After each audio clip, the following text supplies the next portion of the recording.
Hi all, welcome back to Jacko Loves You.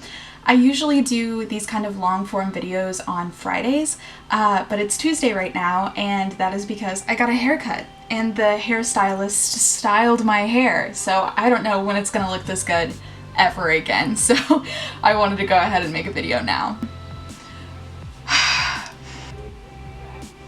Today we are going to be talking about the 5 different types of anxiety disorders, and then we're going to go through all of those and kind of flesh out what they really mean and see if you might have some of these. So first and foremost, I'm taking from 3 websites primarily. Go to my notes. The US Department of Health and Human Services, and then the Mayo Clinic, and then Beyond Blue, which is beyondblue.org.au. All of the articles that I'm taking from, I will link down below.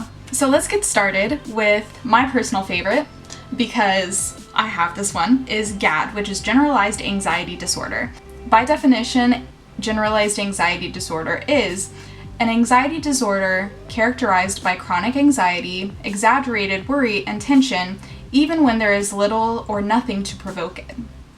So that being said, I think the best way for me to explain this to you, or like kind of how people with GAD think, is this one specific moment where I was in traffic maybe 6 months ago. I was in my car and it was kind of dusk, which is not my favorite time to drive. I can never freaking see anything. I was at a red light about to turn left. I'm trying to paint the picture in my head. And so there was oncoming traffic the opposite direction. Well, in my head I was like, oh, I could go because no one's coming. But a motorcycle came through and passed me before I even thought to let go of the brakes. So in my mind, as this person is about to pass, my brain did this spiral. What if I had gone into traffic having not seen him and hit him? What would I do? Well, I guess I would probably get out. Like, what if like it was really bad? I would have to see a lot of like blood and stuff. That would be awful. But let's say that he was like okay, like I would probably get out. Other people would probably get out. Like, what if they tried to sue me? What would I do then? Like, what if I accidentally killed that person? Like, what if I killed that person and then their entire family blamed me? What if I went to jail because it was technically my fault and I got like arrested for manslaughter? There are all of these different like avenues where I just go further and further and further until it's the absolute worst case scenario. I think, what would I do if? What would I do if? What would I do if? The if questions are really a major point in anxiety as a whole. So generalized anxiety is seeing that guy on the motorcycle and thinking, oh, I could go. Oh, I'm so glad I didn't go. But going further than that and thinking to his death, basically. Nothing provoked that from me other than the fact that I brought that anxiety upon myself and just followed it down a rabbit hole. So that's a little bit what generalized anxiety is like, and that's what I have. The next one is panic disorder. So panic disorder, by definition, according to the US Department of Health and Human Services, is an anxiety disorder characterized by unexpected and repeated episodes of intense fear accompanied by physical symptoms that may include chest pains, heart palpitations, shortness of breath, dizziness, and abdominal distress. Now, going further into that is kind of describing what panic attacks are. And I also wanted to clarify that there are panic attacks and then there are anxiety attacks. But anxiety attacks don't really exist in the medical world. They are just what social people have put onto panic attacks.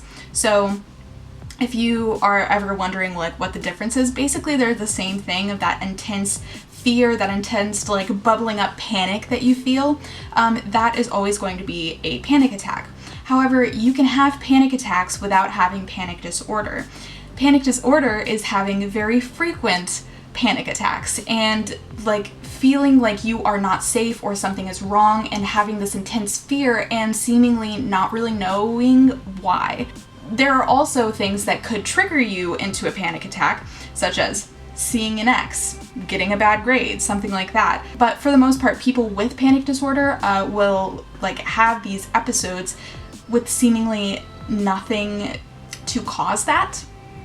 So that is what panic disorder is. Then we move on to PTSD, which is post-traumatic stress disorder. Post-traumatic stress disorder, or PTSD, is an anxiety disorder that can develop after exposure to terrifying events or ordeals in which grave physical harm occurred or was threatened. Traumatic events that may trigger PTSD include violent personal assaults, natural or human-caused disasters, accidents, or military combat. In this kind of PTSD, we're talking like the very intense stuff that are flashbacks, that are like not feeling safe, being in fight or flight all the time. But what this definition doesn't include is also mental abuse and also neglect as a child. So you can be like physically harmed and that can cause PTSD, but you can also be mentally harmed or not given enough attention as a child, and so you have PTSD to the same extremeness. There's also something called complex PTSD, which is what I have because of my childhood trauma with mental abuse. Because of this, I do experience a lot of anxiety surrounding that, not feeling like I am worth enough or worthy enough. And I really have to work a lot harder than a lot of people do to build up self-confidence. Like getting this haircut in itself was like one of the bravest things I've done in a long time, and I'm very glad that I did it. It's a sign of growth. It's a sign of like I'm coming out of my comfort zone and finally healing those past traumas. Complex PTSD means that it is very long lasting. So in the case of like you're being abused as a child, most of the times it's not a singular event. Like if a family member were to like physically harm you, usually that's not a one-time thing. So you can get PTSD from a singular event, PTSD, or you can have PTSD that is a very prolonged, your life for that period was very traumatic for you.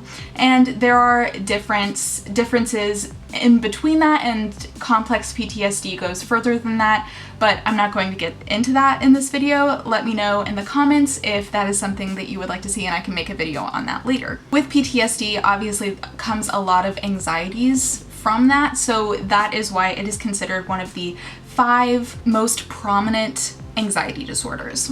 Next, we move on to OCD, which is obsessive compulsive disorder. By definition, OCD is an anxiety disorder characterized by reoccurring unwanted thoughts, which are considered obsessions, and or repetitive behaviors, which are considered compulsions. Repetitive behaviors such as hand washing, counting, checking, or cleaning are often performed with the hopes of preventing obsessive thoughts or making them go away.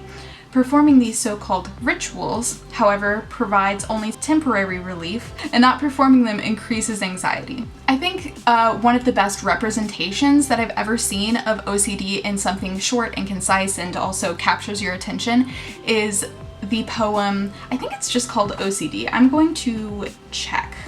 Yes, it's called OCD, and it is a slam poem by Neil Hilborn. I highly recommend you check it out because that was one of the first true representations that I saw of OCD in real life, and not just in a movie or just like some kid in my elementary school saying that he has it and doesn't.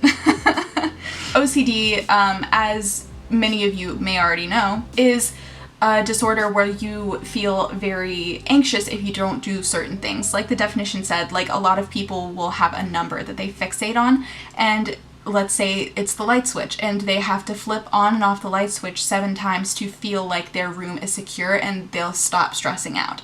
So there is a lot of mental work with that, and you can actually make it worse by feeding into those rituals.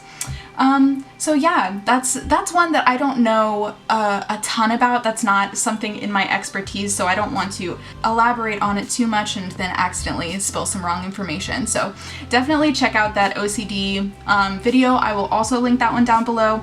And yeah, so that's OCD. The last of the 5 anxieties is social anxiety, or social anxiety disorder, or some people kind of connect it to agoraphobia. Let me make sure that that's right. Yeah, agoraphobia is a type of anxiety disorder in which you fear and avoid places or situations that might cause you to panic and make you feel trapped, helpless, or embarrassed. So a lot of the time social anxiety is kind of coupled with this, but they are two separate things. It's just social anxiety, and then agoraphobia is mostly in media kind of linked with not wanting to leave home because people feel if they leave home then something bad will happen. By definition, social anxiety disorder is an anxiety disorder characterized by overwhelming anxiety and excessive self-consciousness in every social situation. Social phobia, which is also what it's called, can be limited to only one type of situation, such as a fear of speaking in formal or informal situations, eating or drinking in front of others, or in its most severe form, may be so broad that a person experiences symptoms almost any time they are around another person. So this is anxiety that is geared directly to interacting with other people, rather than having anxiety about, say, like thinking about someone's death on a motorcycle and how you'll handle their funeral. It is more like, what if I have to talk to the man on the motorcycle? So that's one that is a lot more common than, let's say, obsessive compulsive disorder. That one's more isolated, but social anxiety a lot of people have. And I have talked to a couple of people in this lovely year of 2021 about how being in quarantine has kind of made us all a little more anxious to talk to people because we haven't done it for so long. So that's a little something to think about. Oh my gosh, one day I will remember that this camera stops recording after 10 minutes. Okay, that being said, thank you so much for watching this video. Like, subscribe, I guess. And always remember, Jacko loves you. Bye!